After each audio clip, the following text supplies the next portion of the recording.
The AI revolution is on track to consume more electricity than entire countries, and the grid is already buckling. Massive data centers are being built at a dizzying pace, and their hunger for energy is staggering. This creates a high-stakes dilemma. Power this revolution with fossil fuels and accelerate a climate crisis, or unlock a new, almost mythical source of clean energy. For decades, commercial fusion was a scientific punchline, always 30 years away.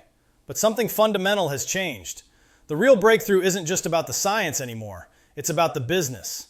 By the end of this video, you'll understand how the commercialization of fusion is being radically reinvented. You'll know who the key corporate players are, what their aggressive timelines really mean for the market, and whether this technology can realistically compete in the brutal energy landscape of the 2030s. First, we need to understand the core technology they are all racing to tame. So, what is fusion energy? The idea is both simple and mind-bogglingly complex. It's the process that powers the sun. While today's nuclear fission splits heavy atoms apart, fusion does the opposite. It takes two light atoms, like types of hydrogen, and under immense heat and pressure, combines them into one heavier atom, like helium. The energy this unleashes is staggering, millions of times more than burning coal, and 4 times more than fission, from a fuel source found in seawater. It promises a power source with 0 carbon emissions, minimal, long-lived radioactive waste, and no risk of a meltdown. It's the holy grail of clean energy, safe, abundant, and incredibly powerful, avoiding the multi-billion-dollar, multi-decade waste storage problem that plagues fission. So, how do you bottle a star? For 70 years, the challenge has been recreating those stellar conditions on Earth. You must heat hydrogen fuel to over 100 million degrees Celsius, hotter than the sun's core, to create a state of matter called plasma. Then, you have to confine that superheated plasma with powerful magnetic fields, keeping it stable long enough for fusion to happen. For decades, this work was dominated by massive, government-funded projects making slow, steady progress, like the International ITER experiment in France. But here's where the story takes a sharp turn. The field is now in a radical transformation, driven by a wave of private companies backed by more than $15 billion in private and public funding. They're not just building traditional donut-shaped tokamak machines. Some are developing twisted, pretzel-like devices called stellarators, which are complex to design but promise incredibly stable operation. Others are chasing magneto-inertial fusion, using a mix of magnetic fields and rapid compression in smaller, more modular devices. This is why the old 30 years away joke isn't funny anymore. Driven by new materials, supercomputing, and a fire hose of private cash, these companies aren't just running experiments, they are building commercial power plants. Some of the most aggressive are targeting putting electricity on the grid before the end of this decade. The Holy Grail, it seems, is finally within reach. So the technology is no longer a distant dream. But having a working prototype is one thing. Winning a spot on the global energy market is a completely different battle. So who exactly does fusion have to beat? Fusion isn't stepping onto an empty stage. It's a challenger entering a fierce competition against established players who are also evolving fast. First, the reigning champions of new energy, renewables.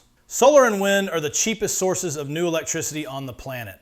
In 2024, the levelized cost of energy from onshore wind was about 3.4 cents per kilowatt hour, with solar close behind at 4.3 cents. With battery storage costs dropping over 90% in the last decade, renewables are a dominant force. But they have a well-known kryptonite, intermittency. The sun doesn't always shine, and the wind doesn't always blow. While batteries help, providing power for an entire country through a long winter is a huge challenge. This is the market vulnerability fusion aims to exploit, promising baseload power, a constant, reliable, 24/7 supply that utilities need to keep the grid stable. The second contender is fusion's older cousin, nuclear fission. Advanced designs like small modular reactors, SMRs, also promise carbon-free baseload power.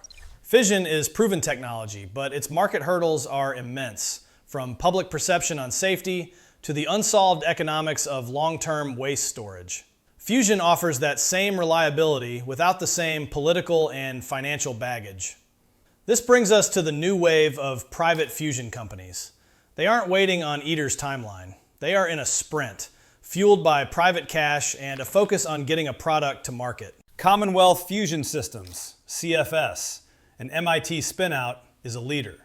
Their secret sauce is a new generation of high-temperature superconducting magnets, which create fields so strong they allow for a much smaller, cheaper reactor. Their demonstration machine, SPARC, is under construction and scheduled to start operations in 2026.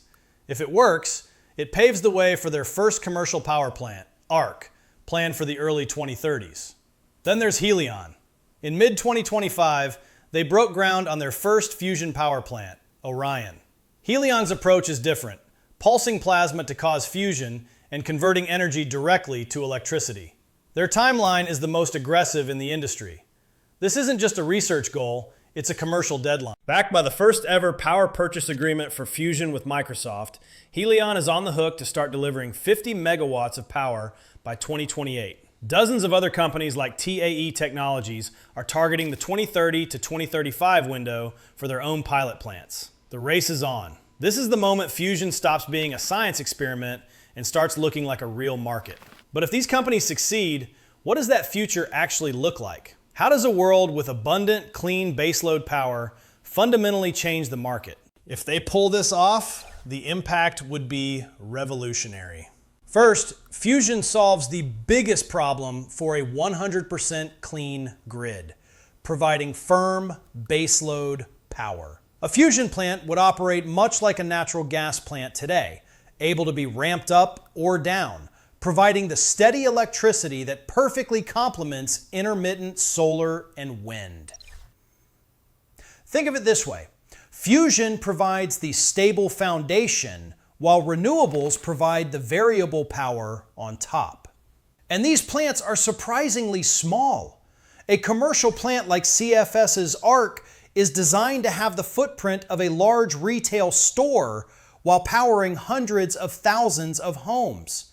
This means they can be built closer to the cities and industrial centers that need the power, avoiding the costly and slow-to-approve long-distance transmission lines that are a major bottleneck for utility-scale renewables. This brings us back to where we started, AI's unending appetite for power.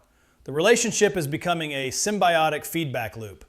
Microsoft's deal with Helion is a clear market signal. They need the clean, reliable power their future data centers will demand.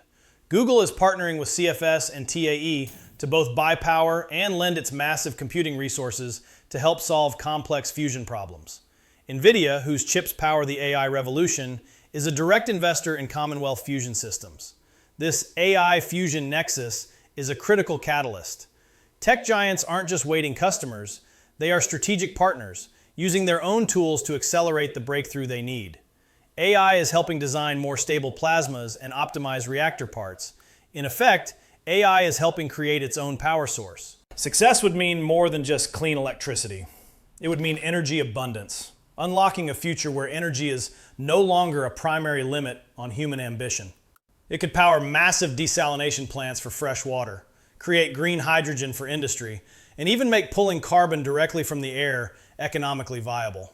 This all sounds revolutionary, but the path from today's prototypes to a global fleet of power plants is lined with massive engineering and economic roadblocks. So what could still kill the fusion dream? The vision is incredible, but the road ahead is filled with serious hurdles. The optimism for the 2030s must be balanced with engineering reality. The first big hurdle is energy gain, measured by a metric called Q. A Q of 1 means the reaction broke even. While this was achieved in a landmark 2022 experiment, a commercial plant needs much more. Let's translate that to business terms. To be economically viable, a reactor needs a Q of 10, 20, or higher to cover all the energy needed to run the plant itself. SPARC, for instance, is designed to prove a Q of over 10 is possible. Hitting that target consistently in a commercial setting is a huge challenge. Even then, immense engineering problems remain. The inside of a fusion reactor is one of the harshest environments ever created. Reactor walls must withstand a constant barrage of high-energy neutrons that can make materials brittle and radioactive. Scientists are racing to invent new materials that can survive these conditions for years. Then there's the fuel problem. The most efficient reaction uses two hydrogen types, deuterium and tritium. Deuterium is in seawater, but tritium is extremely rare. Put simply, no tritium, no fusion. A commercial fusion economy can't rely on existing stockpiles. The solution is for the plant to breed its own tritium by lining the reactor with lithium. Proving these tritium breeding systems work is a critical industry-wide mission set to be tested in next-generation facilities. If they can't solve this fuel cycle, it could be a showstopper for the leading designs. And after all that, there's the ultimate question: cost. Can fusion actually compete? The first plants will be expensive. Even with cheap fuel, fusion must compete on its total cost of energy against the falling prices of solar, wind, and batteries. So what's the final verdict? The verdict is one of cautious but electrifying optimism. The combination of new technology, massive private investment, and a clear market need from the AI revolution has fundamentally changed the game. The audacious timelines from companies like Helion and CFS might slip, but they have shifted the industry's entire focus from endless research to commercial execution. We are no longer talking about a distant dream. We're talking about concrete being poured, multi-ton magnets being installed, and power purchase agreements being signed. A new sense of geopolitical urgency, with heavy investment from nations like China, is also fanning the flames of competition. Whether the first commercial electrons flow in 2028 or 2035 is less important than the bigger truth. The fusion age is dawning. It won't disrupt the market overnight. Its first job will be serving high-value customers who need huge amounts of firm, clean energy. But as the technology proves itself and costs fall, its potential to reshape our entire energy system is undeniable. The race to build a star on Earth is on, and for the first time in history, the finish line is in sight. Things are moving faster in fusion energy than ever before. To stay on top of the latest breakthroughs in this field and others shaping our future, make sure you subscribe. The road to fusion power has been long, but for the first time, the combination of scientific progress, private ambition, and urgent market demand has created a credible path forward. The question is no longer whether fusion is possible, but whether we have the will to solve the immense engineering and economic challenges that remain. The answer will define the energy landscape for the rest of this century.